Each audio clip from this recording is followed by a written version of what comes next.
రమేష్ రెడ్డి ఇది వస్తలేదు మరి ఇది సౌండ్ వినిపిస్తుంది కదా, ఇది మీకు ఆడియో సార్, అది ఇది రికార్డింగ్ కోసం మాత్రమే. మిత్రులారా, చాలా సంవత్సరాల తర్వాత ఉస్మానియా యూనివర్సిటీలో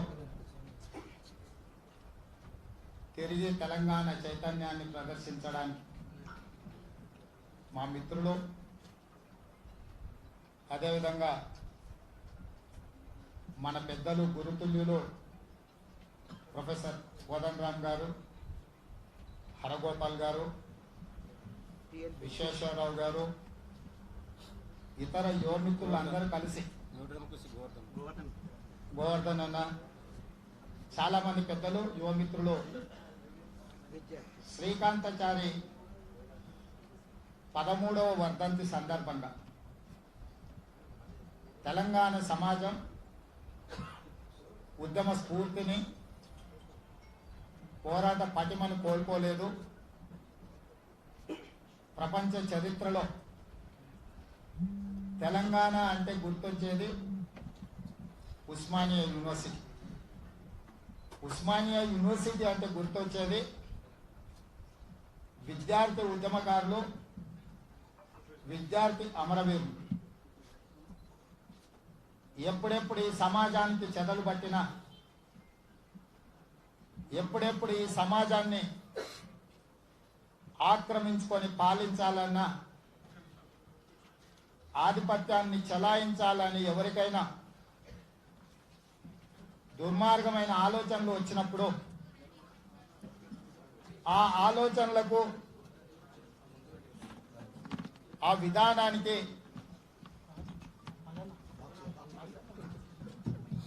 సెట్ చేసుకొని మైక్లను అడిపిస్తారు.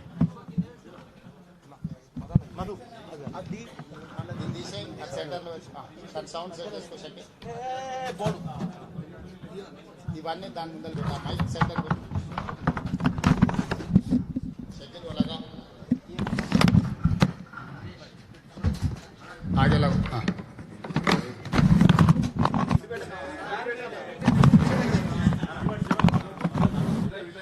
అరుణ్ నువ్వు జరిగే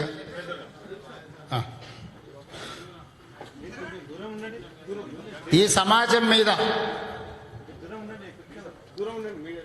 ఆధిపత్యాన్ని చెలాయించాలని, అధికారాన్ని నిలబెట్టుకోవాలని,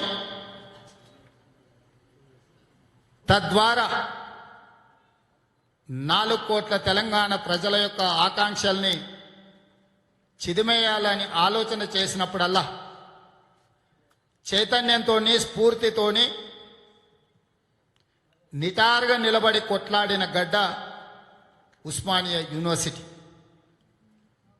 అలాంటి ఉస్మానియా యూనివర్సిటీలో ఈనాడు మలి ఉద్యమంలో మొదటి అమరవీరుడు శ్రీకాంతాచారి వర్ధంతి సందర్భంగా విద్యార్థి మిత్రులు, తెలంగాణ ఉద్యమ స్ఫూర్తి ప్రదాతలందరూ కలిసి ఈ కార్యక్రమాన్ని ఏర్పాటు చేసి నన్ను కూడా ఇందులో భాగస్వామ్యం చేసి మీ మధ్యలో నిలబడి మాట్లాడే అవకాశం కల్పించినందుకు మీకు అందరికీ కూడా మనస్ఫూర్తిగా ధన్యవాదాలు మిత్రులారా. మిత్రులారా, మీకందరికీ తెలుసు తెలంగాణ నేపథ్యం, తెలంగాణ ఉద్యమం, తెలంగాణ గడ్డ మీద ఈ బిడ్డలు చేసిన త్యాగాలు, తెలంగాణ రాష్ట్ర ఏర్పాటు ప్రక్రియలో ఎవరు అమరులైనరు, ఎవరు ఉద్యమకారుల రూపంలో నిటారుగా నిలబడి కొట్లాడినరు, జేఏసీలు పెట్టింది ఎవరు, జెండాలు కట్టింది ఎవరు, ప్రాణాలు ఇచ్చింది ఎవరు, ఈనాడు రాజ్యంని ఏలుతున్నది ఎవరు అనేది ఈ విద్యార్థుల అందరికీ కళ్ళగట్టినట్టుగా 8 సంవత్సరాల నుంచి మీరు చూస్తున్నారు. ఆనాటి నుంచి ఈనాటి వరకు ఇక్కడున్న పెద్దలు ఎవరు, కాంగ్రెస్ పార్టీ నాయకులు కాదు సుమా. కానీ కాంగ్రెస్ పార్టీ నిర్ణయం తీసుకున్న రోజు ఈ పెద్దల సూచన మేరకు, ఈ పెద్దల సలహా మేరకు తెలంగాణ సమాజానికి తెలంగాణ రాష్ట్రం తప్ప ప్రత్యామ్నాయం లేదు, మీరు తెలంగాణ రాష్ట్రం ఇచ్చి తీరవలసిందే అని చెప్పి మన పెద్దలు చెప్పినప్పుడు ఆంధ్రప్రదేశ్లో పార్టీని సంపూర్ణంగా కోల్పోయి కేంద్రంలో అధికారంలో నుంచి దిగిపోయి తెలంగాణ రాష్ట్రాన్ని ఇవ్వడానికి కాంగ్రెస్ పార్టీ ముందుకు వచ్చింది. శ్రీమతి సోనియా గాంధీ గారు ఉక్కు సంకల్పంతో నిర్ణయం తీసుకున్నారంటే మన పెద్దల్ని నమ్మి, మన పెద్దలు చెప్పిన మాట మా పార్టీ ఒకవేళ 5 ఏళ్ళు 10 ఏళ్ళు 15 ఏళ్ళు అధికారంలో లేకపోయినా పర్వాలేదు, కానీ 60 సంవత్సరాల తెలంగాణ బిడ్డల యొక్క పోరాటం, వారి త్యాగాలను నిర్లక్ష్యం చేయకూడదు, అవమానించకూడదు, తెలంగాణ రాష్ట్రాన్ని ఇచ్చి తీరవలసిందే అని చెప్పి ఆనాడు ఆ నిర్ణయం తీసుకోవడం వల్ల తెలంగాణ రాష్ట్రం ఏర్పడ్డది. వచ్చిన తెలంగాణ రాష్ట్రంలో మేమందరం అనుకున్నాం, పెద్దలందరూ చెప్తే మేము నమ్మినాం. ఆనాటి ఎన్నికల మేనిఫెస్టోలో కొంతమంది నాయకులు వచ్చిన తెలంగాణ రాష్ట్రంలో మేధావులతోటి సంప్రదింపుల సంఘాన్ని ఏర్పాటు చేసి రాజకీయ పార్టీలకు అతీతంగా తెలంగాణ సమాజానికి ఏం కావాలనో మేధావులను, కవులను, కళాకారులను అందరినీ కూడగట్టి వాళ్ళందరి సూచన మేరకు పరిపాలన అందిస్తామని చెప్పి ఎన్నికల మేనిఫెస్టోలో మొదటి పంక్తిలోనే రాసింది. మంచి జరుగుద్దని మేము అనుకున్నాం, ఆలోచన చేసినాం. మొదటి శాసనసభ సమావేశాలలో శాసనసభలో రాష్ట్ర ప్రభుత్వం ప్రవేశపెట్టిన తీర్మానాన్ని సంపూర్ణంగా పార్టీలకు అతీతంగా ఆ రోజు మేము మద్దతు పలికినాం. అందులో ప్రవేశపెట్టిన తీర్మానం 1969 మొదటి తెలంగాణ ఉద్యమంలో 369 మంది, మలిదశ తెలంగాణ ఉద్యమంలో 1200 మంది విద్యార్థుల ఆత్మ బలిదానాలతోని ప్రాణ త్యాగాలతోటి తెలంగాణ రాష్ట్రం ఏర్పడ్డది. మొట్టమొదట కుటుంబాలను గుర్తించి సముచితమైన గౌరవం కల్పించి ప్రతి కుటుంబానికి ఒక ప్రభుత్వ ఉద్యోగం ఇచ్చి 10 లక్షల రూపాయల ఆర్థిక సహాయాన్ని అందించి ఒక డబుల్ బెడ్రూమ్ ఇల్లు ఇచ్చి వ్యవసాయానికి అవసరమైన 3 ఎకరాల భూమిని ఇస్తాము అని చెప్పి శాసనసభలో రాష్ట్ర ప్రభుత్వం తీర్మానం ప్రవేశపెట్టినప్పుడు మేమందరం సంతోషించి బల్లలు జరిసి రాష్ట్ర ప్రభుత్వానికి సంపూర్ణంగా మద్దతు పలికినాం. ఆ మద్దతు పలకడానికి కారణం రాజకీయ పార్టీల నాయకులు కాదు, తెలంగాణ బిడ్డల యొక్క త్యాగాలను, ఆ త్యాగాల విలువను భవిష్యత్ తరాలకు తెలియజెప్పే విధంగా కుటుంబాలకు గౌరవం ఉండాలి, గౌరవించే నిర్ణయం ఏది తీసుకున్నా మేము అండగా నిలబడాలి అని చెప్పి ఆనాడు మేమందరం సంపూర్ణంగా మద్దతు పలికినాం. నేను అడుగుతున్నా ఇక్కడున్న మా మిత్రులను, పీజీలు పిహెచ్డీలు చేసే మీరు ఇవాళ ఆలోచన చేయండి. ఆనాడు 1569 మంది బిడ్డల త్యాగాల పునాదుల మీద తెలంగాణ రాష్ట్రం ఏర్పడ్డదని శాసనసభ సాక్షిగా మాట్లాడిన రాష్ట్ర ప్రభుత్వం 8 సంవత్సరాలు పూర్తి చేసుకొని శ్రీకాంతాచారి 13వ వర్ధంతి చేసుకుంటున్న సందర్భంలో 550 మంది కంటే ఎక్కువ మందిని అమరవీరుల కుటుంబాలను గుర్తించలేదు. గుర్తించిన వాళ్ళ మీద ఇచ్చిన జీవోలల్లా అడ్రస్ నాట్ నోన్ అని రాసింది. ఇంతకంటే దుర్మార్గం, ఇంతకంటే అవమానం, అన్యాయం ఎక్కడన్నా ఉంటుందా అని చెప్పి మా మిత్రులను అడుగుతున్నా. 9 సంవత్సరాలు తెలంగాణ రాష్ట్రం పూర్తి చేసుకుంటున్న సందర్భంలో తెలంగాణ రాష్ట్రం కోసం నిటారుగా నిలబడి అగ్గిపుల్ల గీస్తే చేయగలితేనే అమ్మా అని అరిసే సందర్భం అరుస్తాం మనం. అలాంటిది నిటారుగా నిలబడి పెట్రోల్ పోసుకొని తగలబెట్టుకొని దగదగ మండుతుంటే కన్న తల్లిదండ్రులు సొంత ప్రాణమో గుర్తు రాకుండా జై తెలంగాణని నినదించి, ఒకవేళ ఇప్పుడు నేను మళ్ళీ బతుకుతే మళ్ళీ తెలంగాణ కోసం ప్రాణాలను అర్పిస్తా అని చెప్పిన శ్రీకాంతాచారి రాష్ట్ర ప్రభుత్వానికి గుర్తు రాలేదా అని చెప్పి నేను అడుగుతున్నా. ఒకవేళ నేను చనిపోయిన తెలంగాణ రాష్ట్రం రాకపోతే మళ్ళీ పుట్టి తెలంగాణ కోసం ప్రాణ త్యాగాలు చేస్తానన్న శ్రీకాంతాచారి గుర్తు రాలేదా అని నేను అంటున్నా. మొన్నటికి మొన్న సునీల్ నాయక్ అని ఒక విద్యార్థి పురుగుల మందు తాగి చచ్చిపోతూ నేను పిరికివాడినో భయపడి చావడం లేదు, ఈ పాలకులకు కనువిప్పు కలిగించడానికి ఈరోజు నా ప్రాణత్యాగం చేస్తున్నా.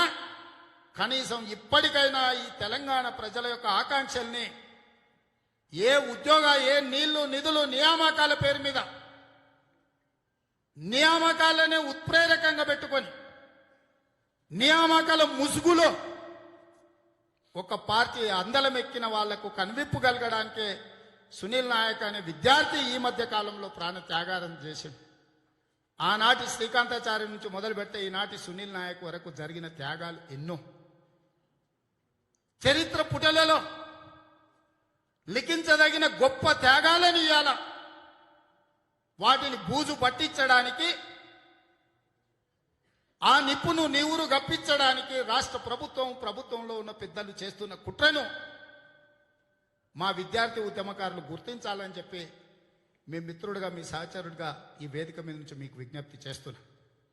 ఇదే ఉస్మానియా యూనివర్సిటీలో నాకు తెలిసి 6.5 సంవత్సరాల క్రితం మానవతరాయి విద్యార్థి నిరుద్యోగుల సమ్మేళనం అని ఆనాడు పెట్టిండు.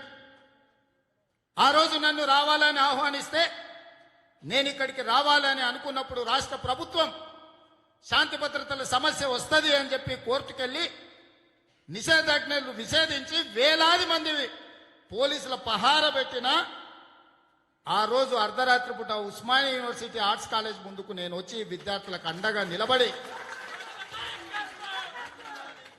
ఎన్నడూ మీరు కొట్లాడినా ఎన్నటికైనా మీకోసం మేము కొట్లాడతామని చెప్పి ఆ రోజు ఇక్కడి నుంచే ఆర్ట్స్ కాలేజ్ ముందు నుంచి చెప్పడం జరిగింది. మా బాలలక్ష్మి ఆ రోజు వాళ్ళందరూ కూడా ఆ వేదిక మీద ఉన్నారు. చాలా మంది ఇక్కడ ఉన్న విద్యార్థి మిత్రులు, దయాకర్, చాలా మంది ఉన్నారు. నేను అడిగేది ఒకటే, ఈ రాష్ట్ర ప్రభుత్వాన్ని లక్షలాది మంది తెలంగాణ విద్యార్థుల నిరుద్యోగ యువకుల తరఫున నేను అడుగుతున్నా, మీ కడుపు నిండితే చాలు, మీ ఇల్లు పండితే చాలా, మీ ఇంటిల్లిపాదికి ఉద్యోగ ఉపాధి అవకాశాలు వస్తే చాలా? సిఆర్ బిస్వాల్ కమిటీ ఇచ్చిన నివేదిక ప్రకారం 1,92,000 ఖాళీలు ఈ రాష్ట్ర ప్రభుత్వంలో ఉన్నాయని చెప్పి మీరు నియమించిన కమిటీ ఇచ్చిన నివేదిక ప్రకారం 9 సంవత్సరాలైన ఉద్యోగ నియామకాల ప్రక్రియ మీరు ఎందుకు చేపట్టలేదు అని నేను ఈ రాష్ట్ర ప్రభుత్వాన్ని అడుగుతున్నా. దేశం మొత్తం మీద ఒక సంస్థ విశ్లేషణ చేసి రీసెర్చ్ చేసి ఒక నివేదిక ఇచ్చింది. దేశంలో నిరుద్యోగం పెరిగిపోతుంది. యావరేజ్గా దేశం మొత్తంలో 6.8 నిరుద్యోగ సమస్య ఉంటే తెలంగాణ రాష్ట్రంలో 8.8, అంటే మొత్తం దేశంలో అత్యధిక నిరుద్యోగ సమస్య ఉన్న మొదటి 5 రాష్ట్రాలలో తెలంగాణ ఉన్నది. దక్షిణాది రాష్ట్రాలలో తెలంగాణనే మొదటి స్థానం ఉన్నదని నివేదికలు వచ్చినప్పుడు రాష్ట్ర ప్రభుత్వం కనీసం ఏం జరుగుతుంది తెలంగాణ రాష్ట్రంలో, ఏం కోరుకుంటున్నారు ఈ తెలంగాణ విద్యార్థులు అని చెప్పి ఎప్పుడైనా సమీక్ష చేసే ప్రయత్నం చేసిందా? ఎందుకు చేయడం లేదని చెప్పి నేను రాష్ట్ర ప్రభుత్వాన్ని సూటిగా అడుగుతున్నా. ఇవాళ నేను అడుగుతున్నా, సింగిల్ టీచర్ స్కూళ్ళు ఆనాడు తండాలలో, గూడాలలో, మారుమూల పల్లెల్లో పేదలు విద్యకు దూరం కాకూడదు, వాళ్ళకు విద్యా అవకాశాలు కల్పించాలి, పేదవాడి బిడ్డ చదువుకోవాలి అని చెప్పి సింగిల్ టీచర్ స్కూళ్ళని పెడితే ఈ రాష్ట్ర ప్రభుత్వం వచ్చిన తర్వాత వాటిని పెంపొందించాల్సింది పోయి దాదాపుగా 5,648 సింగిల్ టీచర్ స్కూల్స్ని మూయించేసిండ్రు. సింగిల్ టీచర్ స్కూల్స్ ఎక్కడ ఉంటవే మిత్రులారా? ఆదిలాబాద్ అడవుల్లోనో, అచ్చంపేటలోనో, లేకపోతే అడవుల్లోనో, మారుమూల ప్రాంతాలలో, చిన్న చిన్న గ్రామాలలో సింగిల్ టీచర్ స్కూల్స్ ఉంటాయి. అక్కడ 20 మందో 30 మందో పేదోళ్ళ పిల్లలు బడికి పోవడానికి తల్లిదండ్రులు వ్యవసాయానికి వెళ్ళేటప్పుడు పిల్లల్ని స్కూల్లో వదిలి వ్యవసాయం పనులు పూర్తి చేసుకొని మళ్ళీ వచ్చి పిల్లల్ని తీసుకుపోయే పరిస్థితిలో చిన్నపిల్లల కోసం ఆ స్కూళ్ళు పెట్టిరు. ఇవాళ ఆ స్కూళ్ళు మూతేసి ప్రతి పిల్లగాడికి 300 రూపాయలు ఇస్తాం, పక్క ఊరికి వెళ్ళి మీరు చదువుకోండి అంటారు. నేను అడుగుతున్న, దళితులు, గిరిజనులను, పేదవాళ్లను చదువుకు దూరం చేసే కుట్ర కాదా అని నేను అడుగుతున్నా. పక్క ఊరికి సంటి పిల్లవాడిని తీసుకెళ్లాలంటే తల్లి తండ్రి పోవాలి. రోజంతా పిల్లగాన్ని పక్క ఊరికి స్కూల్కి తీసుకెళ్తే రోజు ఉపాధి హామీ కూలికి పోయేటోళ్ళకి కూడా రోజుకు 200 రూపాయలు ఒక్క రోజుకు. నువ్వు నెల మొత్తం 300 ఇస్తా అంటే ఒక్క రోజుకు 300 రూపాయలు ఆ కుటుంబం ఉపాధి కోల్పోయిన తర్వాత కుటుంబం ఎలా బతుకుతుంది? పేదవాళ్ళ పిల్లలు ఎట్లా చదువుకుంటారని నేను అడుగుతున్నా. ప్రతి కిలోమీటర్కు ప్రాథమిక పాఠశాల, ప్రతి 5 కిలోమీటర్లకు ప్రతి 3 కిలోమీటర్లకు ప్రాథమికోన్నత పాఠశాల, ప్రతి 5 కిలోమీటర్ల హై స్కూల్, ప్రతి 10 కిలోమీటర్లకు ప్రతి మండలానికి జూనియర్ కాలేజు, ప్రతి నియోజకవర్గానికి డిగ్రీ కాలేజ్, ప్రతి రెవెన్యూ డివిజన్కు ఇంజనీరింగ్ కాలేజ్, ప్రతి జిల్లాకు మెడికల్ కాలేజ్ ఇవ్వడం ద్వారా పేదవాళ్లకు విద్య అందుబాటులోకి తేవాలని ఆనాడు ప్రభుత్వాలు ఆలోచన చేస్తే ఈనాటి ప్రభుత్వం వాటి అన్నిటిని మూసేసింది. ఇవాళ ఉస్మానియా యూనివర్సిటీలో ఉన్న వందలాది lecturers, associate professors, assistant professors, professor ఉద్యోగాలు ఖాళీగా ఉండడం, నియామకాలు జరగకపోవడం, నాన్ టీచింగ్ స్టాఫ్ లేకపోవడం వల్ల ఈరోజు ఒకనాడు కలకలలాడిన Osmania university, Kakatiya university, Palamuru university ఇవాళ వెలవెలబోయి ఇక్కడ విద్య అంటే అసలు ఉందా లేదా అనుకునే పరిస్థితులు, 100 సంవత్సరాల చరిత్ర కలిగిన చరిత్రలు ఇక్కడ నుంచి ఒక పివి నరసింహారావు గారిని, ఒక జయపాల్ రెడ్డి గారిని, ఒక గద్దర్ని, ఎంతో మందిని, ఒక జార్జ్ రెడ్డిని ఈ క్యాంపస్ నుంచి ఉత్పత్తి చేసి తెలంగాణ సమాజానికి అందించిన గడ్డ ఇది. అట్లాంటి ఎంతో మంది, నేను కొంతమంది పేర్లే తీసుకోవచ్చు, కానీ వందలాది మంది తెలంగాణ సమాజం కోసం ఆలోచన చేసి అభివృద్ధి ఫలాలను అందించాలని ముందుకొచ్చిన ఇట్లాంటి యూనివర్సిటీలను నిర్వీర్యం చేయడం వెనకాల ఉన్న రాష్ట్ర ప్రభుత్వం యొక్క కుట్రను ఆలోచన చేయండి మిత్రులారా అని నేను అంటున్నా. ఈ తెలంగాణ రాష్ట్రంలో ఈరోజు జరుగుతున్న పరిపాలన 60 సంవత్సరాలు మనం కొట్లాడి ఏ ఆకాంక్షల కోసం సాధించుకున్నామో అవి నెరవేరినయా, నెరవేరలేదా, నెరవేరకపోవడానికి కారణమేంది, వ్యక్తులెవరు అని విశ్లేషణ చేసుకొని నిర్ణయం తీసుకోవాల్సిన సందర్భం వచ్చింది మిత్రులారా. అందులో భాగంగానే ఈ కార్యక్రమాన్ని ఏర్పాటు చేసిందని నేను అనుకుంటున్నా. చాలా రోజుల నుంచి నేను ఆలోచన చేస్తుంటే చైతన్యానికి ప్రతీక అయిన ఉస్మానియా యూనివర్సిటీలో ఏ ఒక్క కార్యక్రమం కూడా ప్రజల పక్షాన నిలబడి కొట్లాడడానికి ఎందుకు జరగడం లేదు? ఎక్కడ లోపం ఉంది? వాళ్ళకు స్ఫూర్తినివ్వడంలో నాయకులుగా మేం వైఫల్యం చెందినమా, లేకపోతే ప్రభుత్వం పోలీసుల చేత అణిచివేస్తుందా, లేదా ప్రభుత్వం నిర్బంధ కాండల మధ్య కార్యక్రమాలు తీసుకోలేకపోతున్నారని చాలా సందర్భాలలో నేను ఆలోచన చేసిన. ఎందుకంటే రాజకీయ నాయకులమైన మేము ఏదైనా తీవ్రమైన సమస్య వచ్చినప్పుడు ఉస్మానియా యూనివర్సిటీ వైపు చూస్తాం. అక్కడి విద్యార్థులు ఏం ఆలోచన చేస్తున్నారు, అక్కడ ప్రొఫెసర్లు ఏం ఆదేశాలు ఇస్తున్నారు, అక్కడ ఏమి విధానంతో ముందుకెళ్లాలనుకుంటున్నారు అని మేము ఇటువైపు చూసేది. ఎందుకంటే రాజకీయ పార్టీలకు వివిధ కారణాలు, వివిధ కోణాలు ఉంటాయి, లాభ నష్టాల లెక్కలు ఉంటాయి. కానీ ఉస్మానియా యూనివర్సిటీ విద్యార్థులకు తెలంగాణ సమాజం యొక్క క్షేమమే మీ లెక్క. అలాంటి ఈ ఉస్మానియా యూనివర్సిటీలో ఎందుకు ఏమీ చైతన్యం లేదు, ఎందుకు ఇక్కడ విద్యార్థులు మళ్ళీ కార్యోన్ముఖులు కావట్లేదని నేను చాలా సందర్భాలలో నేను అనుకున్న ఆలోచన చేసిన. ఏమో మా విద్యార్థులు కూడా నిస్సత్వం ఆవహించిందేమో, బలహీనపడ్డారేమో, లేదా వాళ్ళు కూడా తొందరగా రాజకీయ నాయకులం అయిపోయి ప్రజాప్రతినిధులం అవ్వాలన్న ఆలోచనతో ఇక్కడ ఉండే చైతన్యాన్ని వదిలేసిందేమో అని నేను అనుకున్నా. కానీ నాకు కలిగిన ఆలోచన తప్పు అని చెప్పి మీరు ఈ కార్యక్రమాన్ని తీసుకోవడం ద్వారా తుది దశ తెలంగాణ ఉద్యమానికి ఊపిరులూతుందని నేను అనుకుంటున్నా. మిత్రులారా, ఈ గడ్డ మీద నుంచి, ఉస్మానియా యూనివర్సిటీ నుంచి నేను పిలిపిస్తున్నా మీకు. తొలి దశ తెలంగాణ ఉద్యమంలో ప్రపంచానికి తెలంగాణ గళాన్ని వినిపించిండ్రు. మలి దశ తెలంగాణ ఉద్యమంలో ఉద్యమకారులు, అమరవీరులు తెలంగాణ రాష్ట్రాన్ని సాధించిండ్రు.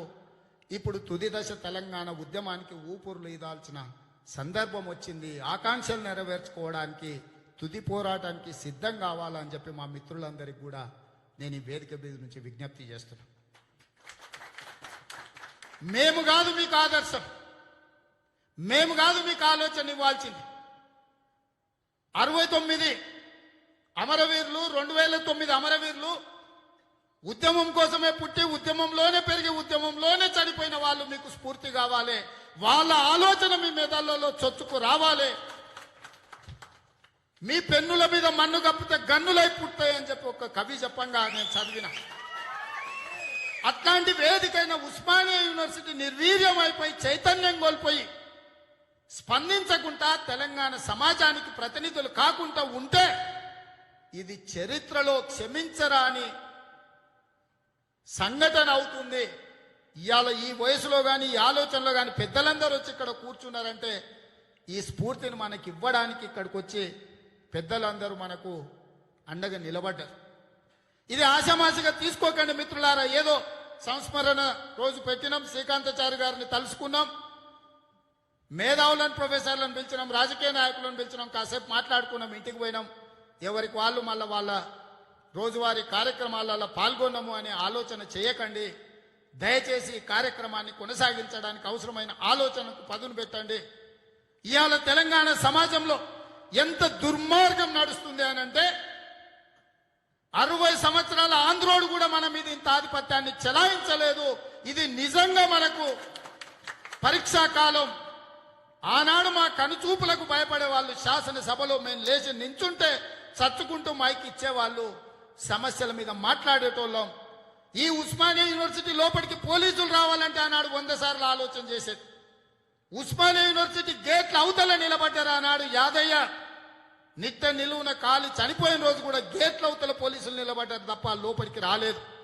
కానీ ఇవాళ గేటు లోపలికి ఉస్మానియా యూనివర్సిటీకి ఏ హాస్టల్లోనో బి హాస్టల్లో ఉండే మీ రూముల్లోకి పోలీసులు చొచ్చుకొచ్చి నిర్బంధకాండ కొనసాగిస్తున్నారంటే దీనికి కారణం మనం ఎన్నుకున్న ప్రభుత్వం, మనము నాయకుడు అనుకున్నోడే మనల్ని మోసం చేసిండు కాబట్టి ఈ పరిస్థితులు క్యాంపస్లో దాపురించినాయి. దీని మీద లోతుగా విశ్లేషించండి మిత్రులారా.